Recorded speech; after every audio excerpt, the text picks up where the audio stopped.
importante que tenemos que manejar nosotros es, miren, el ejercicio de transformación digital de las organizaciones tenemos que trascenderlo desde la perspectiva puramente tecnológica a la cual estamos acostumbrados al hablar de la palabra digital, hacia lo que consideramos en general, y pues ahorita lo conversaremos con los panelistas, lo que es el capital humano. El éxito de los proyectos de transformación digital se fundamenta en trascender la necesaria tecnología para aterrizar en la parte más importante de todos los procesos, capital humano. Así que los temas que conversaremos en breve estarán muy apuntados a ello. Colombia tiene grandes retos en cuando lo comparamos con los países de la OCDE. Por ejemplo, un estudio del Fondo Monetario Internacional en el 2018 muestra que Colombia, la economía digital representa solo un 2% del PIB y los países miembros de la Organización de Cooperación para el Desarrollo Económico en promedio de un 6%. En este mismo sentido, América Latina y el Caribe representa un índice de desarrollo de industrias digitales de 18.63, significativamente inferior al de los países de la OCDE, que es un 33.54% en América del Norte, o en Europa Occidental, que es un 35.75%. En el contexto empresarial, la transformación digital ha sido importante. Por ejemplo, en América Latina existen 22 unicornios que utilizan la transformación digital como centro de sus negocios, como por ejemplo Mercado Libre, PagSeguro, también conocida como PagBank, comercio electrónico B2B, la fintech de la que estábamos hablando como Nubank y la representación en Colombia de la empresa Rappi. La transformación digital en general ofrece oportunidades de mejorar la productividad y el bienestar y la conformación de una sociedad más incluyente y productiva que ayuda a mejorar los mecanismos de gobernanza y aumentar el acceso a los servicios públicos, salud, educación y banca comercial. Esto a nivel latinoamericano. Ahora pasamos al segundo punto, que es la transformación digital en Colombia como una herramienta para la apertura económica y el desarrollo de nuevos mercados. Según cifras del Global Innovation Index para el 2021, Colombia es considerado el país innovador número 67 de 131 evaluados en este estudio. Ahora bien, para el caso de los subpilares relacionados con transformación digital, como son el acceso y el uso de las tecnologías de la comunicación e información, se requiere de mayores esfuerzos para superar las posiciones 74 y 82 en las que Colombia ocupa actualmente. Sin embargo, hay que reconocer los esfuerzos que se ha realizado el país en transformación digital. Un estudio realizado por la OCDE en el 2019 muestra cómo Colombia se ubicó en el tercer lugar entre 33 países del Digital Government Index del 2019, que mide el marco político del gobierno digital con el fin de medir estrategias de gobierno digital y comparar su progreso. Según cifras del Ministerio TIC, correspondientes al primer trimestre del 2021, el ritmo de crecimiento de conexiones a Internet fijo se aceleró considerablemente en los últimos años, aumentando un 51% más, lo que representa más de la mitad de los colombianos que se encuentran conectados a Internet. El país viene avanzando en la transformación digital con un aproximado de 491 proyectos impulsados por más de 100 entidades públicas de orden nacional, clasificando 12 líneas tecnológicas, de las cuales se destacan proyectos de analítica, big data, blockchain, computación en la nube e inteligencia artificial. Esto ha permitido tener instrumentos que impactan y benefician al ciudadano y a las empresas, como lo son la factura electrónica, las ventanillas únicas, la digitalización y la automatización de trámites, los cuales propician un ahorro significativo en tiempo y costos. También, con la reforma del Código Electoral, se implementó la cédula, que es nuestra tarjeta de identificación nacional en Colombia, la cédula digital, donde uno la puede tener en una app en su celular y es perfectamente válida. También se está implementando la carpeta digital. Por cada ciudadano colombiano tendrá una carpeta en el Sistema de Información Nacional, donde estén su acta de nacimiento, su registro civil, todo este tipo de documentación que se requiere para trámites delante del Estado. Estos esfuerzos han permitido, por ejemplo, que Colombia se encuentre a la vanguardia en sectores como el fintech, gracias a sus capacidades innovadoras de expansión y escalabilidad, que una muestra de ello es que pasó de tener menos de 70 startups en 2017 a más de 240 compañías tipo startup en el 2020. Lo que ha generado, por ejemplo, el Latam FinTech. En el año 2020 Colombia recibiera 187 millones de dólares de inversión después de Brasil, Uruguay y México, las cuales acumularon el 88% de todas las transacciones de la región. Desde el punto de vista del presidente Iván Duque, se incorpora por primera vez en la historia el Pacto de la Transformación Digital en el Plan Nacional de Desarrollo 2018-2022, el cual provee acciones claras para el cambio estructural tendiente a la transformación digital del país en diversos sectores. Es así como los artículos 147 y 148 de la Ley del Plan Nacional de Desarrollo establecen líneas de transformación pública en el país y el fortalecimiento del gobierno digital, el cual permitió a las entidades la formulación de un plan estratégico de tecnologías de la información PETI, que en el caso del Ministerio de Ciencias busca convertirse en el marco conceptual para la toma de decisiones frente a las TIC de la entidad. Como avance principal en Colombia existe el COMPES, la política pública número 3975 del 2019, que establece la política nacional para la transformación digital y la inteligencia artificial.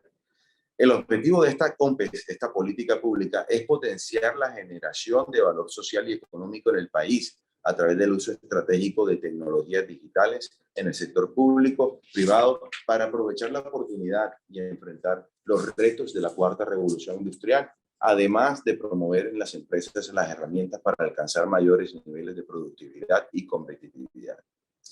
Entendiendo las ventajas que la inteligencia artificial nos brinda para el beneficio y el desarrollo de nuestras sociedades y economías, Colombia suscribió el documento de adopción de lineamientos de la OCDE sobre políticas para el desarrollo de la inteligencia artificial, el cual trae unas recomendaciones, entre otras, el fomento de ecosistemas de inteligencia artificial asequibles con tecnologías y estructuras digitales, mecanismos para el intercambio de datos y conocimientos.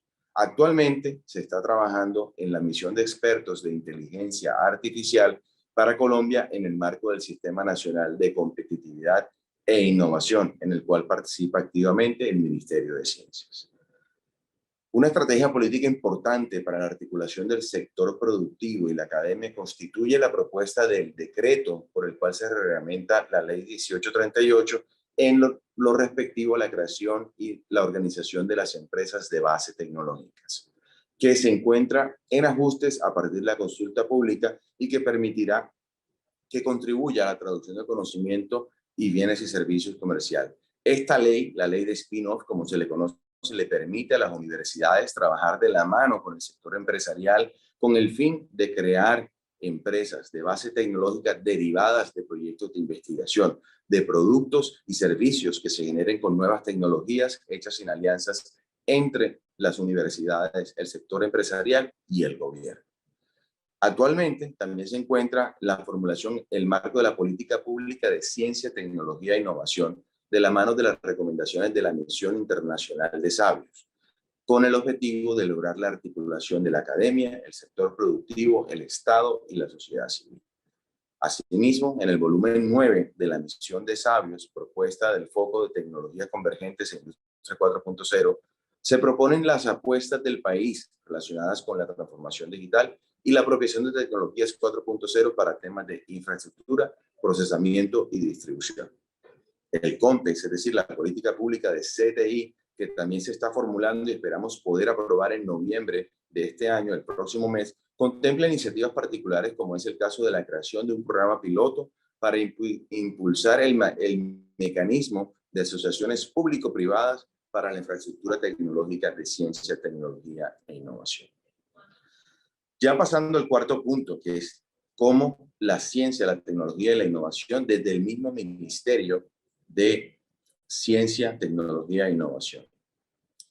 El Ministerio lidera un proyecto a nivel nacional denominado Pacto por la Innovación, a través del cual se llega a 23 de los 33 departamentos con los que cuenta el país, con una cobertura del 71%.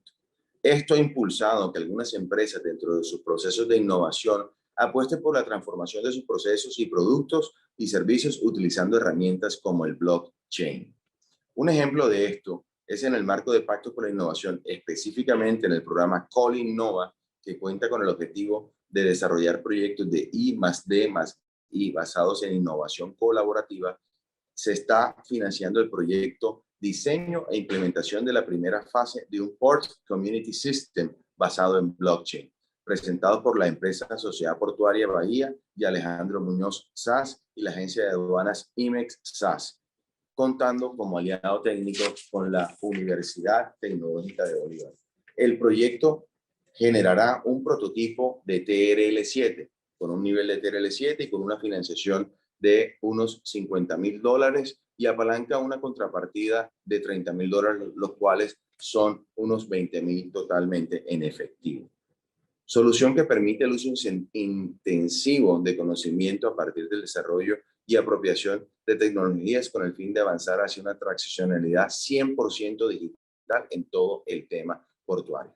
Como este, tenemos cerca de 240 proyectos, pactos por la innovación con pequeñas y medianas empresas a través de todo el país, donde buscamos que implementen soluciones para productos o servicios a través de la tecnología, generando innovación.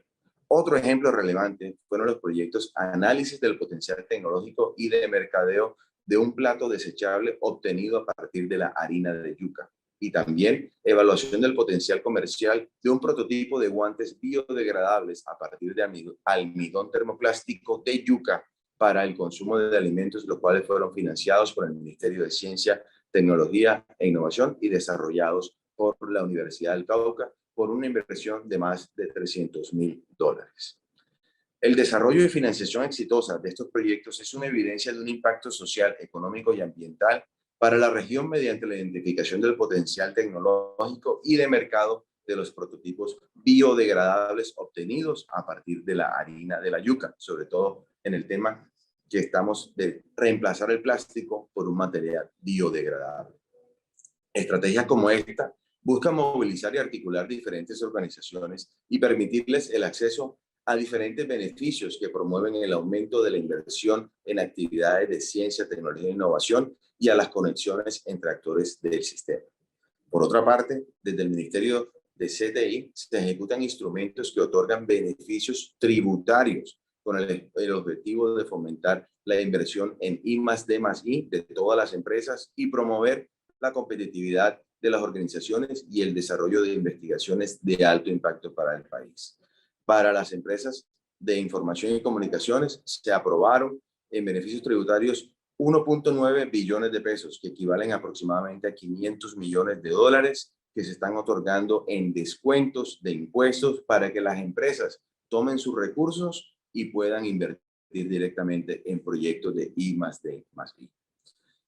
Adicionalmente, desde el año 2018 al año 2021, a través de las regalías, los ingresos que provienen de regalías, se han invertido 3.2 billones de pesos, cerca de $900 millones en proyectos de ciencia, tecnología e innovación en todos los departamentos del país.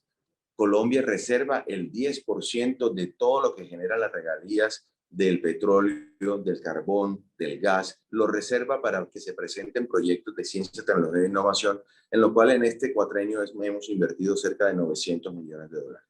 En el periodo de gobierno de este ministerio se han apoyado el fortalecimiento adicionalmente de 12 spin-off del sector de telecomunicaciones que promueven la potencialización económica a partir de los resultados de investigación. Además, con el objetivo de fortalecer la ciencia en todas las regiones de Colombia, apoyar todos los sectores y ayudar a la reactivación económica, desde el Ministerio de Ciencia, Tecnología e Innovación se han aprobado la suma de 2.6 billones de pesos del sistema general de regalías para aprobar cerca de $900 millones en proyectos de innovación, de investigación, de apropiación social del conocimiento y de formación del talento humano.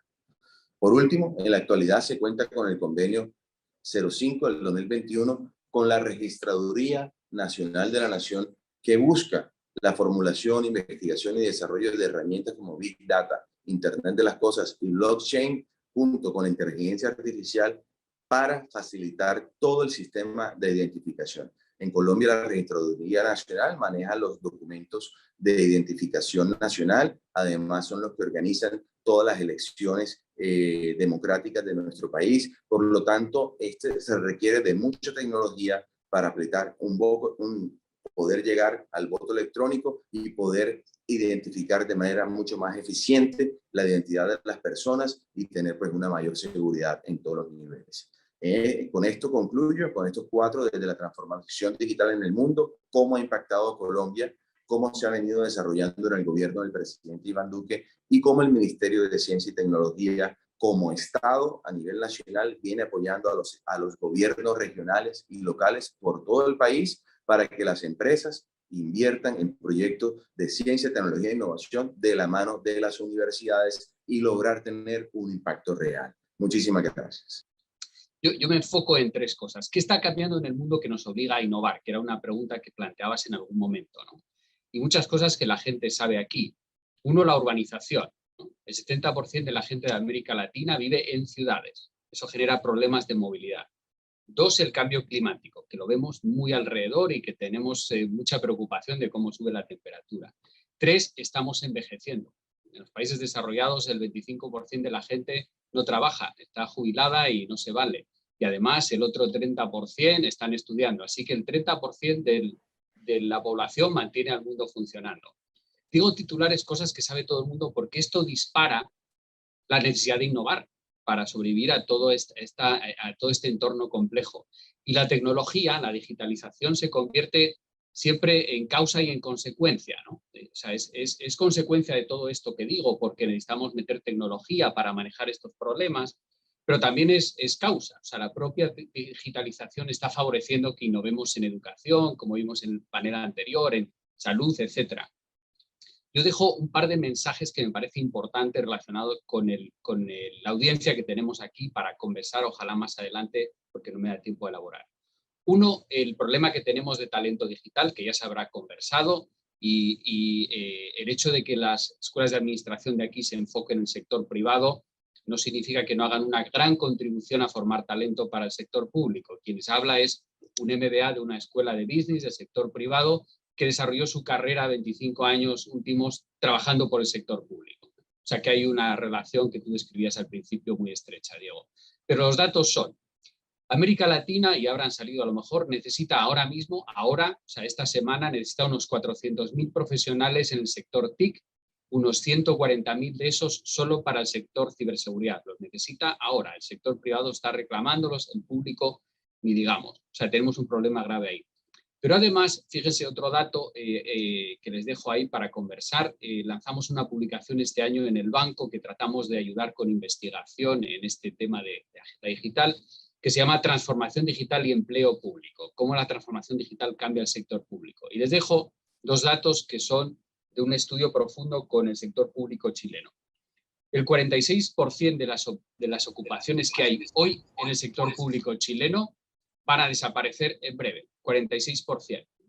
Y hay un 6% que va a desaparecer más en el corto plazo. Más de la mitad de las ocupaciones que hay en el sector público chileno hoy van a desaparecer como consecuencia de la digitalización.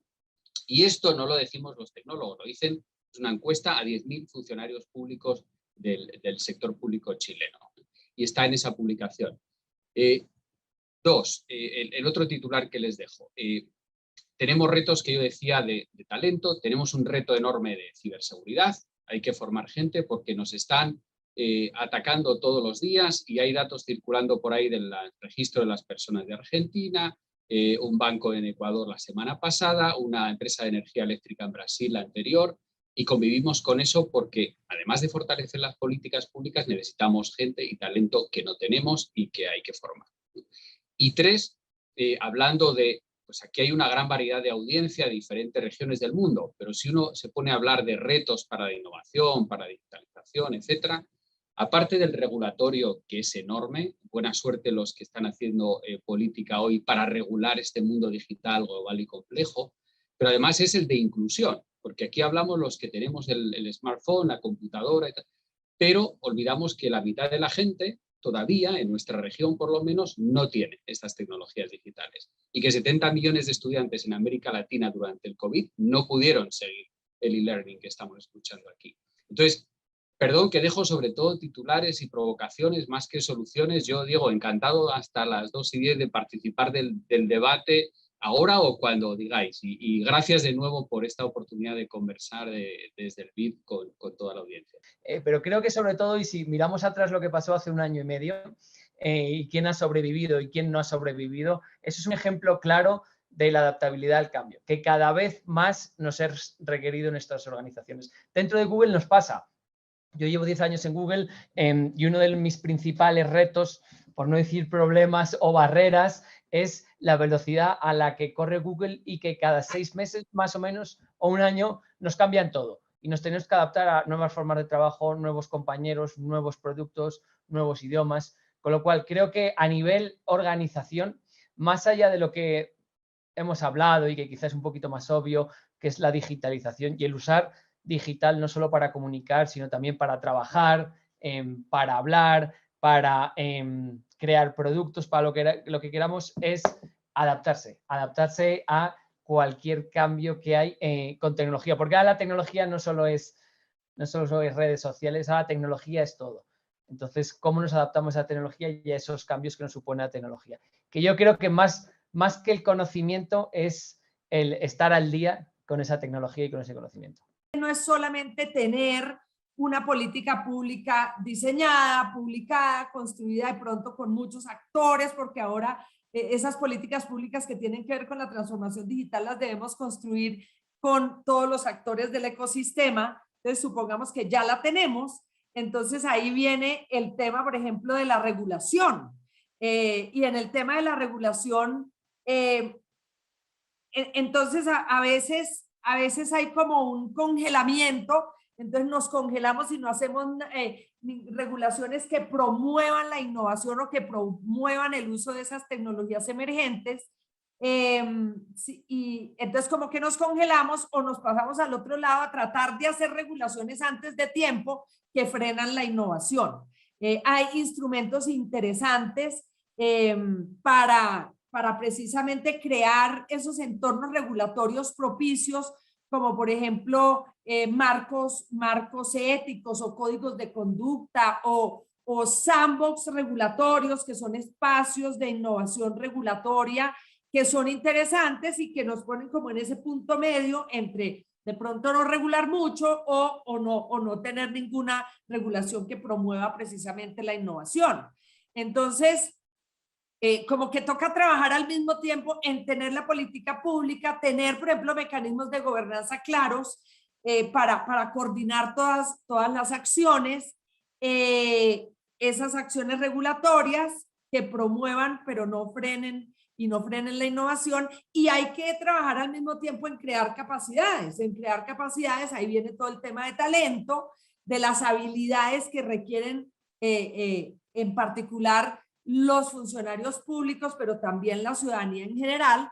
Entonces, como que toca trabajar en todo eso al mismo tiempo, y a veces pienso yo que los países de América Latina tienen tantos problemas que priorizan otras políticas, pues toca, más allá que las políticas mismas de transformación digital.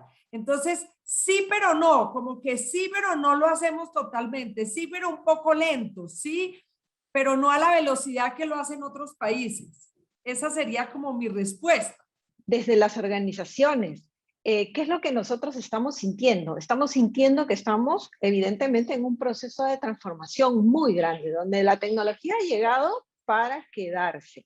Y es una revolución que creo que no ha vivido el mundo en otro momento, ¿no? Es una gran revolución tecnológica. Y aquí lo que tenemos que hacer es poner a nuestros valores, los valores de la empresa, los valores de nuestra sociedad, a las personas en el centro. Porque si no lo hacemos de esa forma, probablemente no lo vamos a hacer bien cuando hablamos de innovación, ¿no? Las personas hoy, nosotros, seguramente todos nosotros, tenemos que desaprender para volver a aprender. ¿sí? Tenemos que ser más tolerantes al fracaso. Tenemos que cuestionarnos más nuestros procesos, trabajar en cooperación, ¿no? Evidentemente, hoy las escuelas de negocios están formando ya por la realidad que existe en el mercado de que, y lo comentaron antes, hoy hay desaparición de muchos puestos de trabajo y aparición de nuevos puestos de trabajo. Entonces, ¿eso qué significa? Que sí, evidentemente, tenemos que preparar nuevos perfiles, y lo han comentado, ¿no? Perfiles que tengan, que sepan de seguridad, que sepan de datos, científicos, matemáticos, ingenieros, pero no solamente eso, también necesitamos de filósofos, de economistas, de médicos, de abogados digitales, que entiendan muy bien el entorno y que con quienes vamos a poder trabajar, digamos, esta nueva era y este marco regulatorio que es muy complejo, pero donde tenemos que poner a las personas primero, no las podemos dejar atrás. Y la única forma de gestionar esta transición tecnológica que estamos viviendo es con educación, ¿no? Porque, como digo, no solamente que se crean nuevos puestos, sino que hay puestos que se desaparecen. Y cuando hablamos de esta sociedad, pues tenemos que invertir todos en educación y tenemos que ayudar a nuestros equipos a adaptarse a estos nuevos desafíos para incorporar tecnología en este proceso de innovación. Yo diría que las escuelas de negocios están en el proceso de comprender y adaptarse a estas nuevas demandas, ¿no? Pero recordemos que las universidades también son instituciones de lenta evolución, ¿no? Son instituciones que son difíciles también de cambiar en su interno. Y las escuelas de negocios, en su gran mayoría, han sido diseñadas para formar gerentes, ¿no? Lo que estamos viviendo en estos tiempos probablemente sobrepasa un poco esa necesidad, ¿no? Estamos frente a una necesidad adicional. Esta denominada cuarta revolución industrial, las empresas están siendo exigidas a niveles disruptivos, ¿no? ¿Y qué significa? Que se requieren, sin duda, buenos gerentes, pero también necesitamos incorporar personas emprendedoras y con gran capacidad para innovar. La pandemia, sin duda, ha sido un catalizador de esta revolución, ¿no? En 2 años probablemente han sucedido cambios que debían tomar 10, ¿no? Educación es un ejemplo, ¿no? En semanas se trasladó a miles de millones de personas a educación virtual. Sin duda los resultados han sido muy distintos, dependiendo de la nación, dependiendo del estrato social de la persona. Pero en general, digamos, la humanidad ha sentido una diferencia notable entre ser o no ser digital, ¿no? Es un inmenso experimento el que hemos tenido en estos tiempos. Y entonces, ¿qué necesitamos? Yo diría que son gestores que tengan una comprensión de la tecnología, eso sin ninguna duda. Pero tienen que comprender cómo se impactan sus negocios, cómo se alteran sus cadenas de valor, ¿no? Cómo se modifica la conexión y la comunicación con sus clientes, ¿no? Es un tema mucho más integral, ¿no? Y que, por supuesto, tienen que comprender el valor de la data, pero no solamente la clásica información de una transacción, sino en qué circunstancias se da la transacción, cómo se relaciona ese cliente con la organización, o cómo se relaciona el ciudadano con esa institución, ¿no? Entonces, se requiere no solamente el dato de la transacción, sino el dato del entorno, de cómo se ha realizado esta transacción. Y en esa línea de cosas también es necesario tener gestores, tener gerentes que comprendan la dimensión social. O sea, esta pandemia de nuevo nos ha dado algunos ejemplos de cómo nuestros entornos son afectados dramáticamente por hechos fortuitos, ¿no? Y algunos países están saliendo muy rápidamente de esta crisis, probablemente por mejor acceso a recursos, a vacunas o a infraestructura digital, pero también porque hay una mayor capacidad de gestión y una mayor capacidad de adaptación, ¿no? Sin duda, la adaptación es una palabra fundamental y tendría que estar incorporada totalmente en el ADN de las escuelas de negocios, ¿no? Y termino haciendo una reflexión, ¿no? Hace 2 siglos, cuando la máquina de vapor fue inventada e incorporada en los procesos industriales, terminó tomando más de 100 años en cambiar la estructura económica, ¿no? Recordemos que la máquina de vapor tardó como un siglo en pasar al transporte, a los ferrocarriles y a los buques, ¿no?